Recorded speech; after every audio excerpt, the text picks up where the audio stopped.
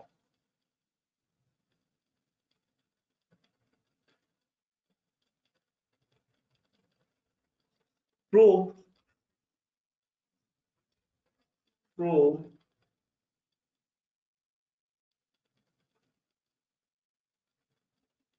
okay, so not prove, we have to just get this value. What is the value of this?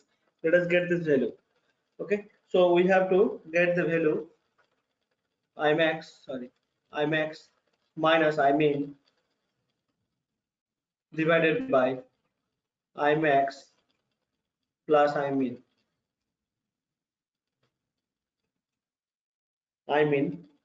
So what is the value of this? We have to find out. Okay, so the coherent ratio, so intensity ratio are given. Intensity ratio are given means what? I1 by I2 is given as beta. Okay, I1 by I2 is given as beta. So what we get actually in say in Imax, what we get? I may actually see this is root over I1 plus I2. This is for maxima. Okay, and root over I1 minus root over I2. This is what we know in case of minima. So the top, so this is minima. Okay, this is minima. So these are like this.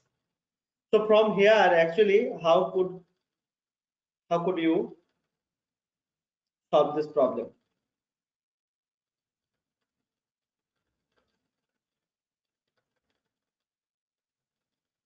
Intensity ratio, that means this is somewhat, this is given.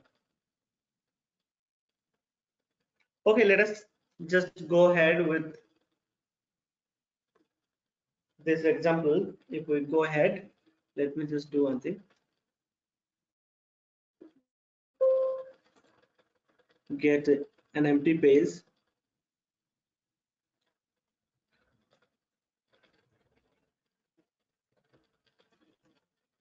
Here. Okay, so what I'm trying to say, so we were solving this problem. Okay, we know the Imax and Imin. Okay, look here.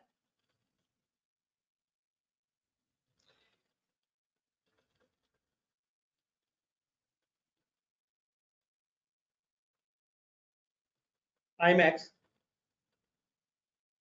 minus Imin divided by Imax plus Imin.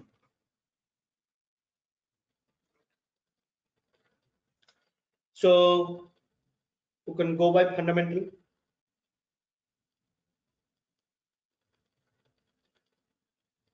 or we can directly go by this also. Okay, let us do this and see what we get. So this square and this square. Okay, let us do this.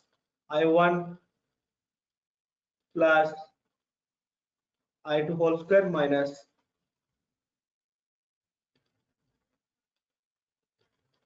I1 minus I2 whole square divided by, so this will be plus anyway here.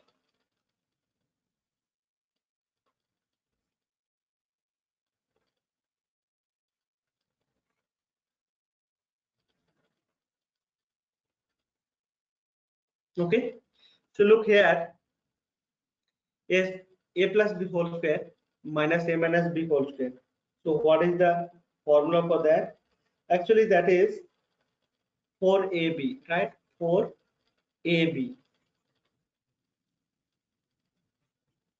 4ab, and here it will be 2a square, 2 2a square plus b square, 2 into a square plus b square. Okay, this will be 2 into a square plus b square. A, b are like this, right? A and this square plus b square. This means I2 like this. Okay.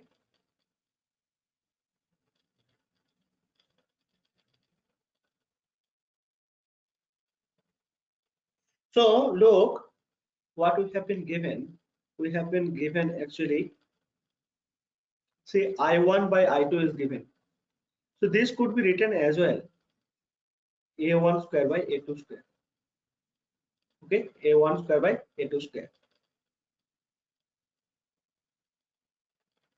Root over of, so by the way, root over of I1. So we know I is K A square. That means, this is this. Okay, so root over of I1 is somehow related to A. This is proportional. Okay, if required, we can actually use.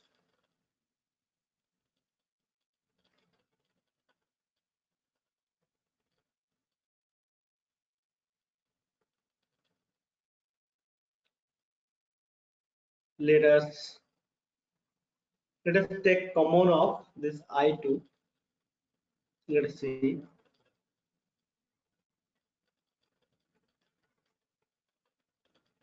Let us take common from here. Oh, here it will be actually A square plus B square. So yeah, we have taken. So I2, let us take common here, 2I2. So you will get actually 1 plus I1 by I2. Intensity ratio is given, we have seen. See here, this I2 I can actually write. See I2 by I1, I can write it like this, I1 by I2. Okay, divided by 2 into this will be striked out, and this is actually 1 plus C I2 by I1 plus 1. Okay, look, this part C is given in the question. What is given? I1 by I2 is given as, this is square. Okay, I1 by I2 is given as beta. So we'll just put the beta value here. So you look here, what you get, this is 4 root over beta divided by 2. This 2 can strike out this 4 by ones. So let me just erase this part. So I1 by I2 was given as beta, that is what I'm writing here. Just putting the value of I1 by I2. So this is 2 here. So 2 square root of I1 by I2 is beta. So this is beta divided by I1 by I2 is a beta. I'm writing here beta plus 1. So this is the answer. Okay, this is the answer. So sometimes this A1 by A2 is given as R also. So this result can be actually expressed as this also. So Imax minus Imin divided by Imax plus Imin as 2 root R divided by R plus 1. This is what it is. Okay, beta means R also. Okay, R means A1 by A2, beta means also A1 by A2. Oh, sorry, it is little different. Okay, A1 by A2 is R. Then I have to make it A1 square by A2 square, so that I get I1 by I2. So I have to make it a square. Okay, R square. So if it is R square, look, this will be the thing. So it will be 2R by R square plus 1. Okay, so this is in terms of R. Okay, and in terms of beta we had written already. So that is in terms of beta. I'll write again here. Let me just remove this part, intermediate step. So this is 2 root over beta divided by beta plus 1. Okay guys, so this is one question we have solved here. All right, so similar questions can be solved in the next class. So today we'll just finish this part. See, we have seen that uh, if I have Young's double slit experiment, look this. Suppose this one is S1 and this is S2. Distance slit with or distance between the slits this, and there is a screen over here.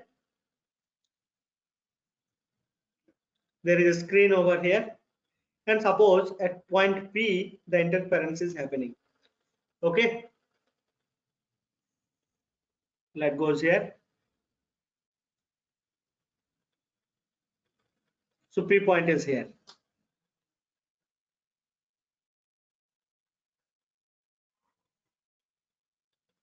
They meet here and shows the interference pattern.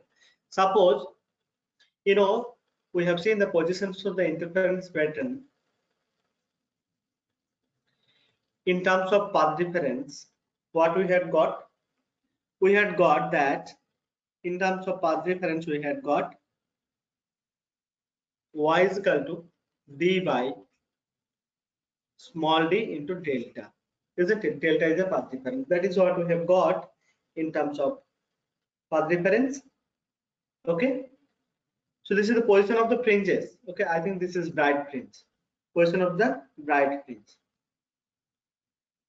Or anyway, the path difference, it depends on the path difference whether it is bright or dark. It is in general. So this is in terms of path difference. This is the position of the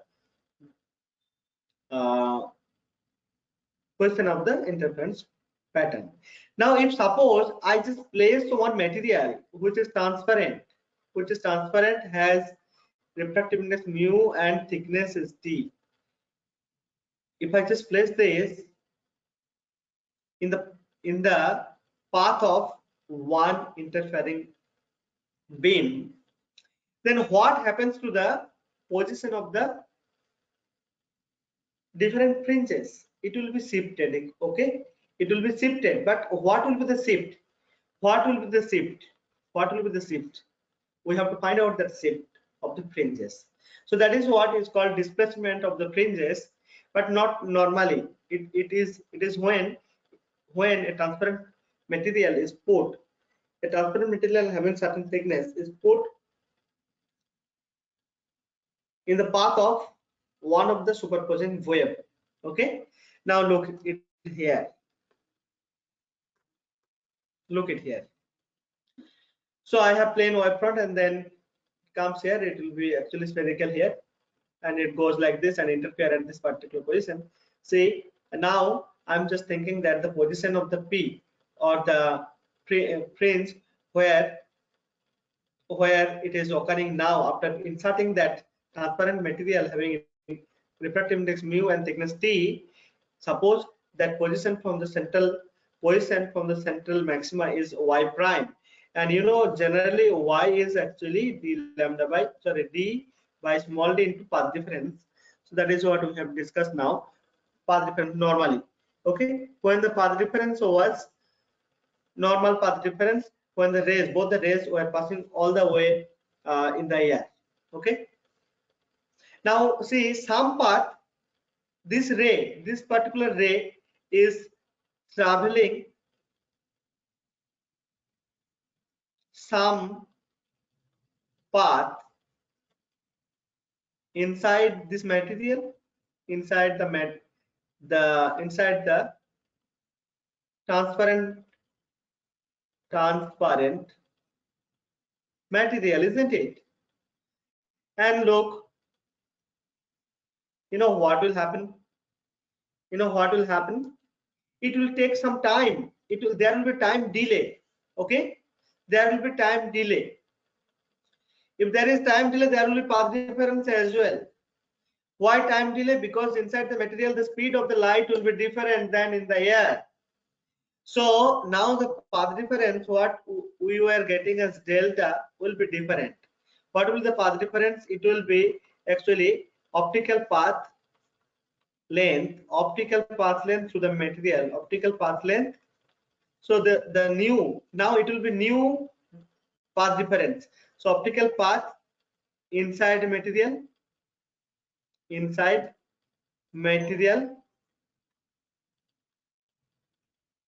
plus,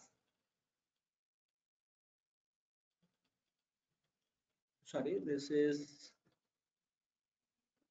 yes, so this is This is the path inside the material minus the path length, same thickness t, minus path length t in air.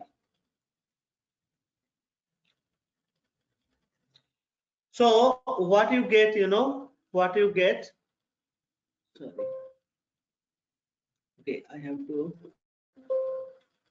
get blank page here as well.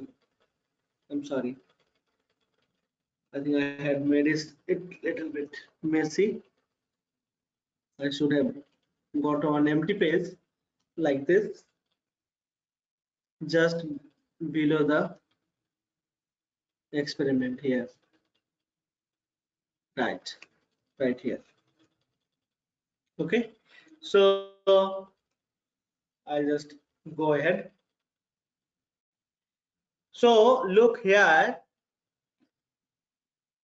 the delta path difference will be path inside the material minus path length t in air. So that is the actual, like that is the extra path it will take. So delta prime will be, see, path inside the material will be mu into t, path length, and in the air it is t only. Okay, so what is the path difference now? What is the path difference now? Delta prime. So what will be the position, new position y prime? That will be d by small d into delta prime. So what is delta prime? Let us write that. Sorry, not yes, delta prime will write here. Delta prime will be mu minus 1 into t, but better. Okay, that I'll write anyway. Delta prime we know. Now what will be the shift then? So shift will be delta y. I'm sorry, this will be delta plus delta d. Okay, this is the change in the path length. Okay, this is the path difference. Okay, like extra path. I'm sorry, this is not path difference. I'm very sorry. This is actually extra path which will be added to this. Okay, extra path will be added to this. That means path difference will be this much. Okay, path difference earlier was delta, now it is delta prime, so this will be the total path difference. So this will be actually extra path added when the material, so when the light is passing through the transparent material placed before it, okay, before the wave. Now see, change in this will be y prime minus y. So y prime is d by delta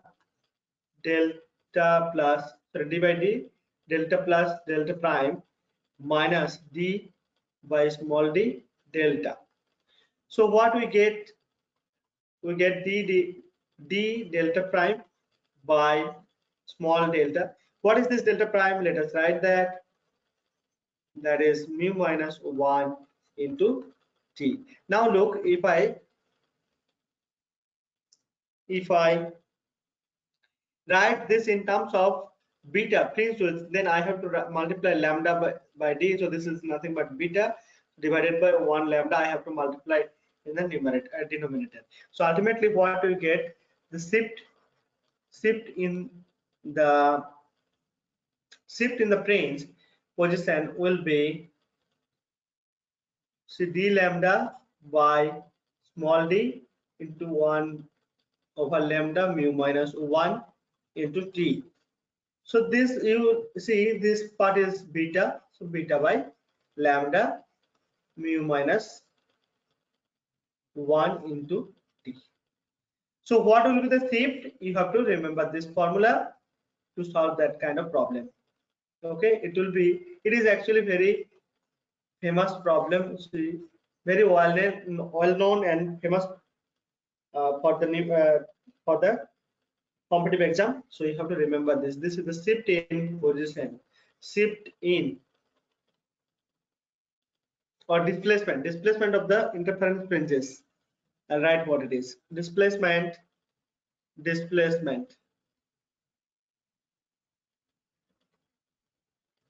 of interference fringes. Interference fringes when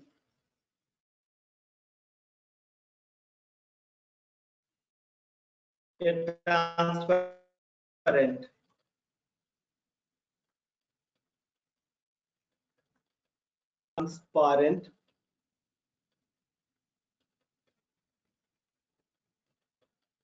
material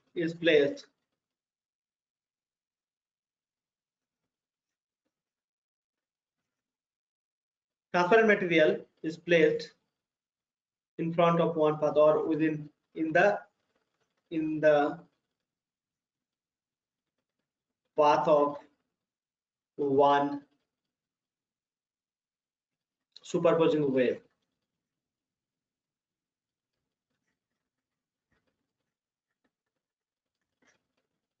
Okay, so now I'll just discuss one short problem, just a small problem, and then maybe we'll disperse and we'll do one little small numerical problem as well on that. See, this happens if we place one transparent material in the path of one interfering wave. But what happens when the whole apparatus is placed inside or immersed inside some liquid having refractive index mu? What will be happening in that case? What will be the fringe width? What will be the fringe width? Whether it will decrease, increase, what it will happen? Okay. So look, the question is what modification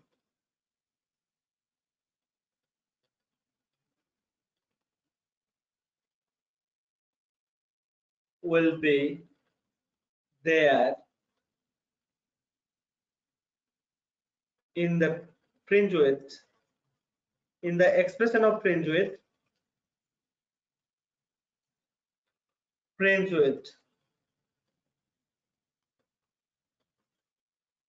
if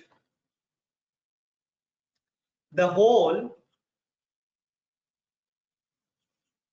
Young's double slit experiment Y double slit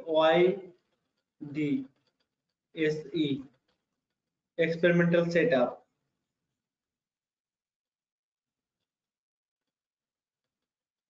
is placed or immersed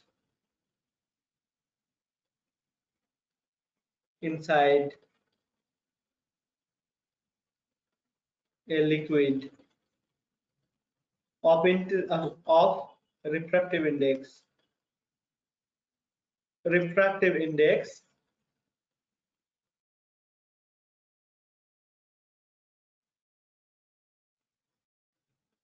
mu. So guys, see, you know the beta is d lambda by d.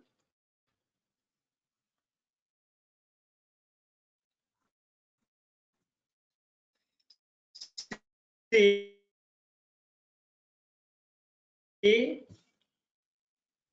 we know C is equal to nu lambda, where okay changes inside the medium, lambda also changes, but how it changes, whether it is multiplied here in the expression.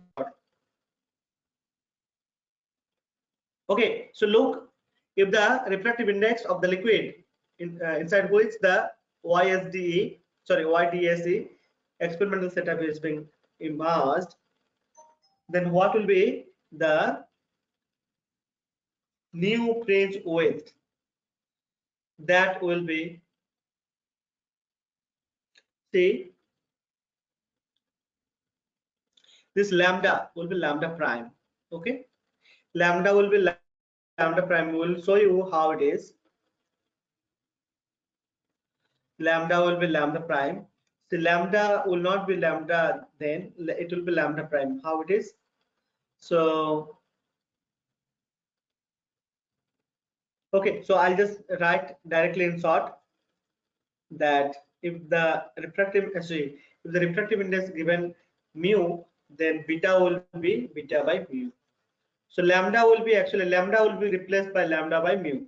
Okay, lambda will be replaced by lambda by mu. Okay, this lambda prime, here it is lambda prime. I'm sorry. This is the original formula. So look here, it will be, so in case of beta prime, it will be delta by d into lambda prime. This is what is going to change. The distance between the slits and screen doesn't change. Distance between the slits also will not change. So only change will occur where in the wavelength.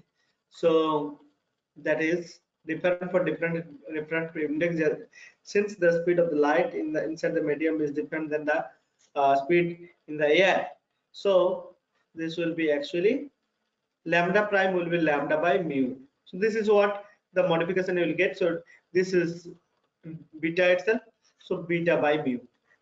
So this is the thing you have to remember. So modification of the fringe width will be beta prime is equal to beta by mu. Now there is a small question. This is a very elementary question. Maybe you will think now. See, with a monochromatic light, the fringe width obtained in a Young's double slit experiment is this. That means beta is given as 0.133 centimeter. The whole setup is immersed in water of refractive index 1.33. Okay, 1.33 refractive index. So what will be the fringe width then? So fringe width will be beta prime will be beta by mu. So mu is given. This is mu. So you get, say, centimeter divided by 1.33. 1.33. So how do we get here? Let us multiply 10.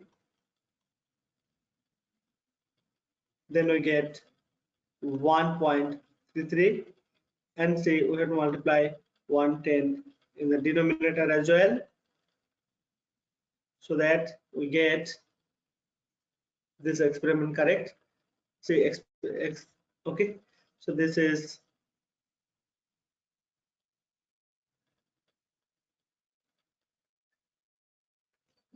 1/10. See, we had multiplied.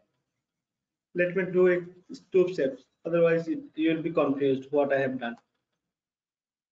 So I am multiplying 10, so I have to divide with 10 also, and see 1.33 was already there, so it will be 1/10 centimeter. That means 0.1 centimeter.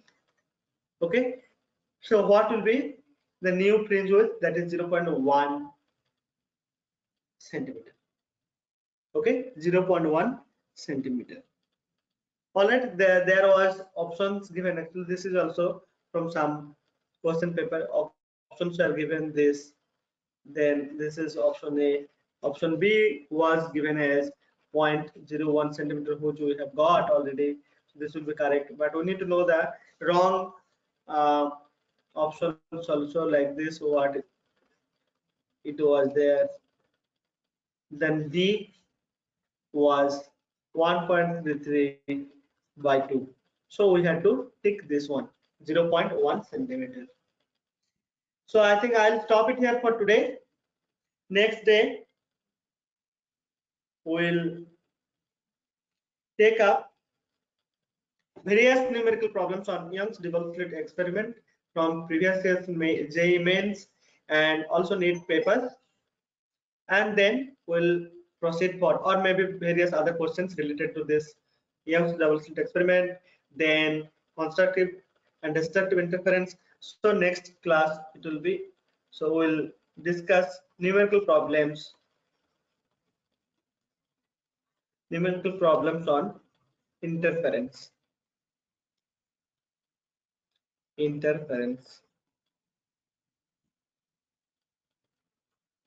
everything of interference. So from JE papers, JE and NEET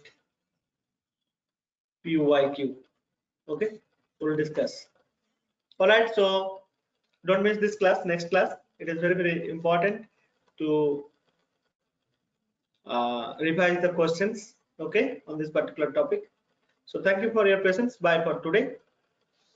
We'll meet again in the next class.